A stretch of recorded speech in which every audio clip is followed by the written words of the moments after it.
Nós veremos Lucas 4.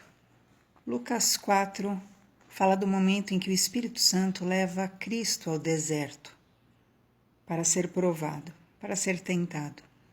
E é interessante que a Bíblia diz que Deus nos leva ao deserto para provar o que está em nosso coração, para revelar, para mostrar o que há no nosso coração. Porque é no deserto, quando você é conduzido a situações de solidão, de dificuldade, de escassez, de tribulações, que tudo que há no seu interior virá à luz, né? Em um cidadão comum, o que viria à luz, o que vem à luz geralmente é a murmuração, a incredulidade, né? a dúvida a respeito de Deus, a falta de confiança, a blasfêmia. Então é muito importante a atenção com as atitudes que você tem, não no momento da serenidade, da tranquilidade. Aí é normal você se avaliar. Mas no momento da provação é que você realmente vai manifestar o que há no seu interior. Cristo, nós sabemos, não tinha defeito algum. E por isso, mesmo assim, como homem, 100% homem, ele foi conduzido ao Espírito Santo. E 40 dias ele foi tentado no deserto. 40 dias. E ele permaneceu em jejum. Eis, né? Mesmo sendo quem ele era, vindo de onde veio, sabendo que estava em um corpo carnal, né?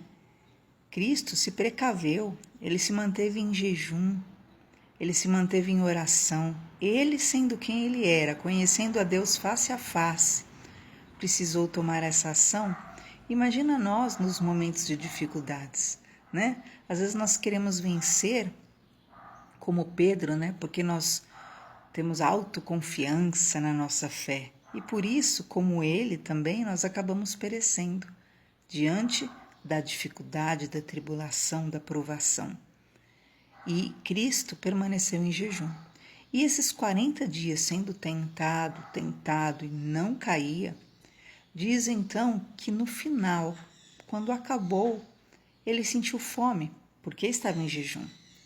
E eis o momento apropriado que Satanás julgou para investir mais ainda contra Jesus. Quando Jesus sente fome, então ele faz uma proposta a respeito de egoísmo, a respeito de que Cristo usasse o poder que Deus dava a ele e daria a ele em prol de si mesmo. Ele diz para Jesus transformar as pedras em pães. Muitos caem nesse erro, né? Hoje nós vemos.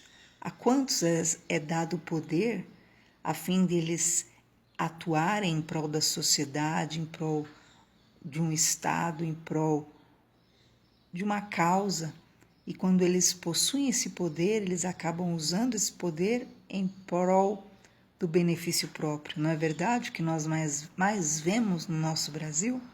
E essa foi a proposta que Satanás fez a Jesus. Usa então o teu poder em seu benefício, né? Para que você vai curar, libertar, vai se desgastar com os outros? Não, muitos têm caído nessa tentação do inferno. Deus lhes dá tudo e eles acabam sucumbindo diante dessa tentação da cobiça ou do egoísmo, como podemos dizer. Jesus prontamente nega, diz, olha, nem só de pão viverá o homem. Eu fico sem me saciar, eu fico sem isso, não tem problema para mim. E então é feita a segunda proposta. A segunda proposta, o diabo oferece a Cristo o status, o poder. E o diabo diz, olha, eu te dou todos esses reinos do mundo, porque foram me dados, todo poder e glória me foi entregue deste mundo. E eu dou a quem eu quiser. Levou a Cristo em um alto monte e lhe mostrou toda a glória desse mundo, a glória terrena. Muitos também têm caído nesse segundo, né? Nessa tentativa ou nessa provação ou tentação, diante do status, diante do poder, diante da glória do mundo, sucumbem. Diante da possibilidade, né, de ter uma glória humana, se esquecem até de Deus, abandonam a fé, abandonam tudo. E Cristo ouve mais uma vez aquela proposta do inferno, né? E o diabo lhe disse: tão somente se ajoelhe e me adore, e tudo isso será seu. E então Cristo fala: só ao Senhor Deus adorarás, só ao único Deus prestarás culto. Presta atenção no detalhe da primeira provação. Quando Jesus sente fome, Satanás então vem com uma provação. E isso é muito real, porque é na área da sua fome, é na área da sua escassez, é na área que você está em prova realmente. Ele não vai oferecer para você um doce de chantilly, né? Quando você está ali com um brigadeiro na mão, entende? Mas quando você está na fome, na escassez, realmente é a hora que o inferno vem com a sua proposta, a fim de que, pela fome, pela necessidade que o teu corpo sente e tem, você sucumba diante do que lhe é oferecido. A terceira proposta, depois dos 40 dias de tentação, é importante você se lembrar disso, Satanás então propõe o suicídio para Jesus. Pois é, muitos têm caído nesse item, queridos. Ele leva Jesus num alto pináculo, num templo, e fala: olha, se lança daqui, porque Deus dará ordens ao teu respeito. Você não é escolhido dele? Não é assim? E quantos têm caído, queridos, nessa provação? O inferno aproveita-se da sua escassez, aproveita-se da sua tribulação, aproveita-se da sua dor, do seu desgosto, do seu tormento, aproveita-se, né, daquele seu aparente insucesso. Para quê? Para lhe dizer: se jogue,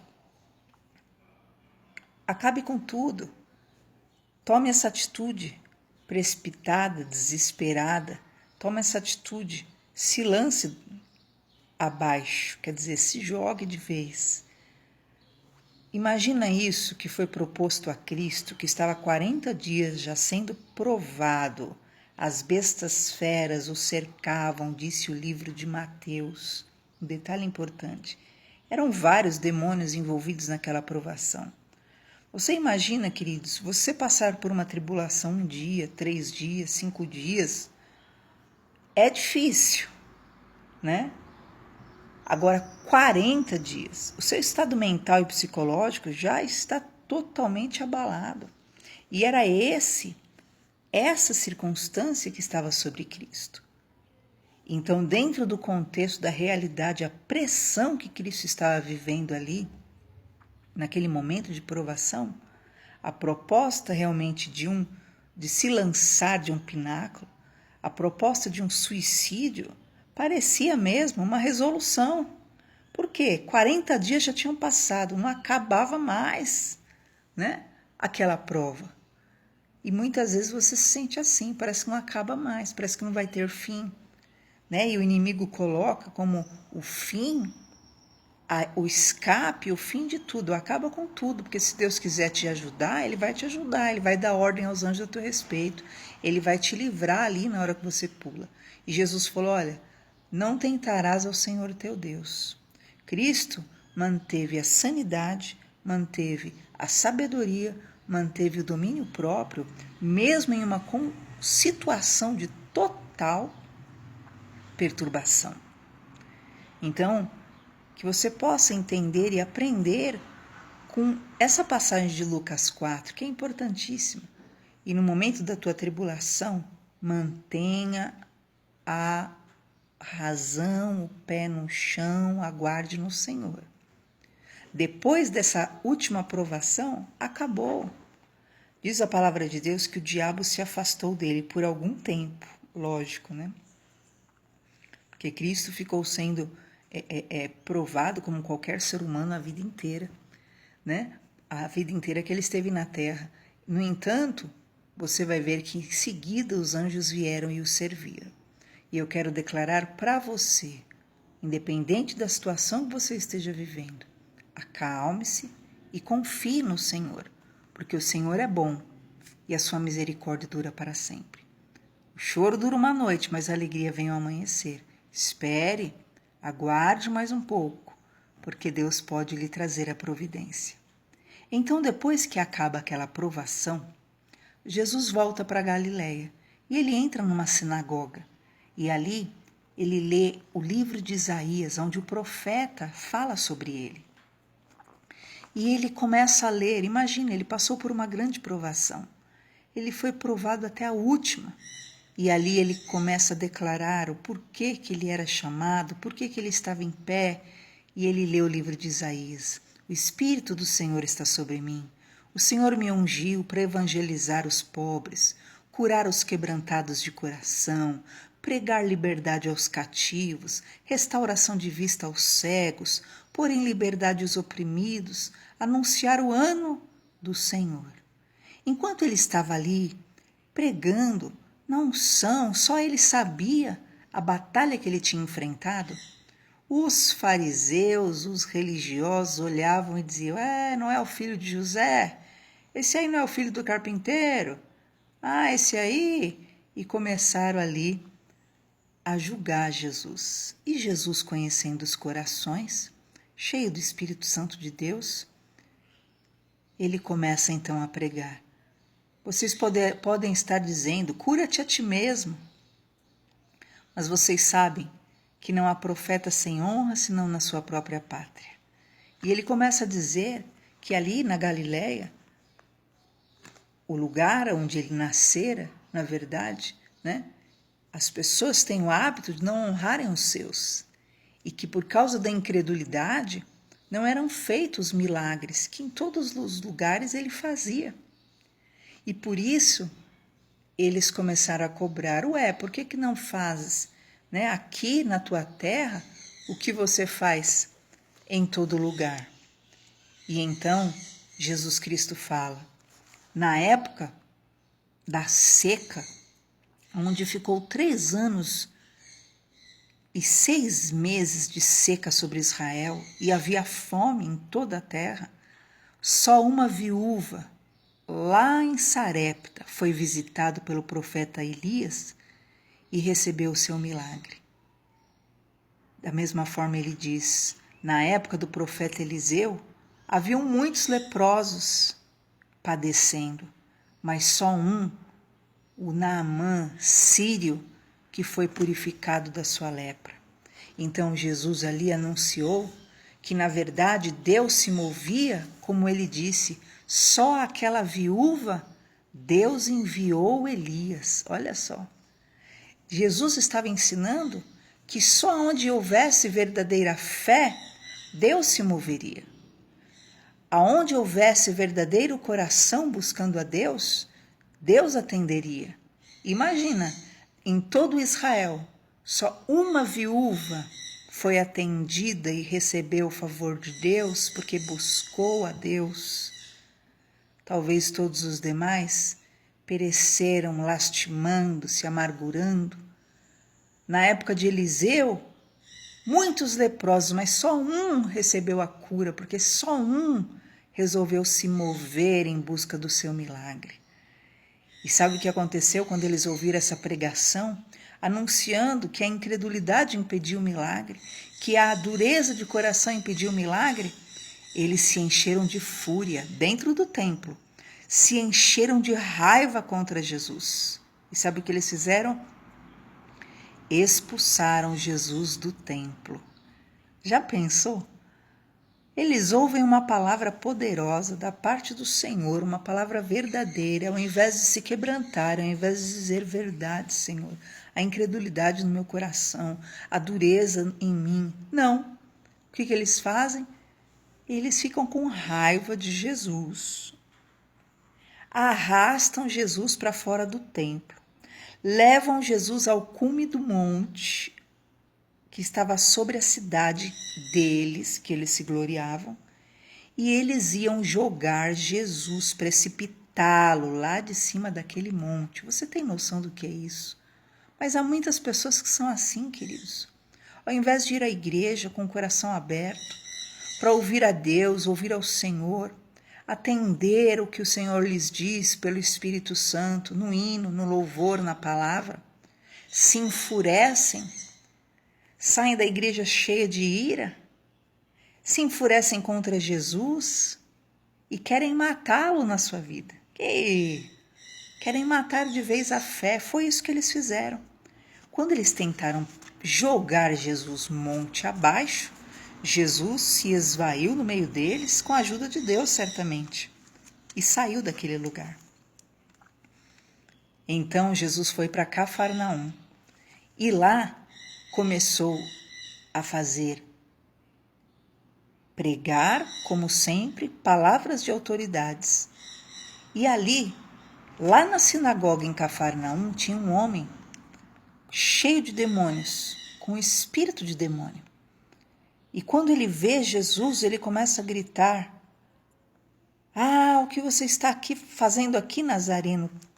Você é o santo de Deus. Perceba, queridos, o detalhe. Jesus estava na Galileia, no meio do povo. O próprio povo, olha o detalhe, o próprio povo dele, da cidade dele, ali do bairro dele, vamos colocar assim, era a sinagoga do bairro dele, se ofendem com ele, negam a divindade, o poder do Espírito Santo nele, a glória de Deus nele, colocam Jesus para fora e querem jogá-lo de um monte. Então Jesus vai em Cafarnaum, ele chega em Cafarnaum, dentro da sinagoga, o demônio que está ali dentro de um homem, dentro da sinagoga, declara: você é o santo de Deus. Imagina só isso, queridos. Sabe o que está mostrando aqui? O que a Bíblia diz? Que até o diabo crê e treme. E o ser humano, no seu ateísmo, na sua dureza, na sua incredulidade, duvida de Deus. O diabo, na sinagoga em Cafarnaum, se curva e se desespera e diz: você é o santo de Deus. E Jesus tem que mandar ele calar a boca e falar: fica quieta, cala-te. E expulsou o demônio daquele homem. E todos ficaram abismados. Olha, ele expulsa demônios. E a fama de Jesus ia aumentando cada vez mais. Guarde o seu coração, guarde a fé no seu coração. Nunca duvide do poder, da grandeza, das maravilhas de Deus. Não olhe para a sociedade, não olhe para a humanidade, não olhe para a religiosidade, não olhe para a igreja, olhe para o Senhor Jesus. Ele é o perfeito, Ele é o todo-poderoso. Não deixe, não faça como esses homens, não se ire, não se encha de raiva carnal por causa daquilo que são as deformações do seu coração. Até os demônios creem e estremecem com a presença de Jesus. Tema a Deus. Diz então a palavra do Senhor que a fama de Jesus só se espalhava, porque todo lugar onde tinha fé, Jesus podia fazer milagre. Todo lugar onde havia fé, Jesus se movia com poder. Então ele entra na casa de Simão Pedro, a sogra de Pedro está enferma, ele impõe as mãos sobre ela e na hora ela já começa a trabalhar ali para Jesus, e assim Jesus vai operando na vida daquele que acredita. E diz então que ao pôr do sol, todos os que tinham enfermos de várias doenças traziam esses enfermos a Jesus. E ele punha a mão sobre cada um deles e os curava. E também de muitos saíram demônios, clamando e dizendo: tu és o Cristo. Os demônios declaravam, os demônios reconheciam. E Jesus os repreendia, mandava que eles se calassem. E sendo já dia, Jesus então foi para um lugar deserto. A multidão o procurava e queria impedi-lo de sair de Cafarnaum. Mas ele disse: eu tenho muitas cidades para visitar. Eu tenho muitos para quem pregar o evangelho e eu preciso ir. E ele ia pregando em todas as cidades circunvizinhas da cidade natal dele. Ele ia pregando nas cidades da Galileia. Mas ali no povoado mesmo dele, ele já tinha se apartado. Muitos ensinos em Lucas 4, né? Deus te abençoe. Medite e guarde no seu coração. Deus abençoe.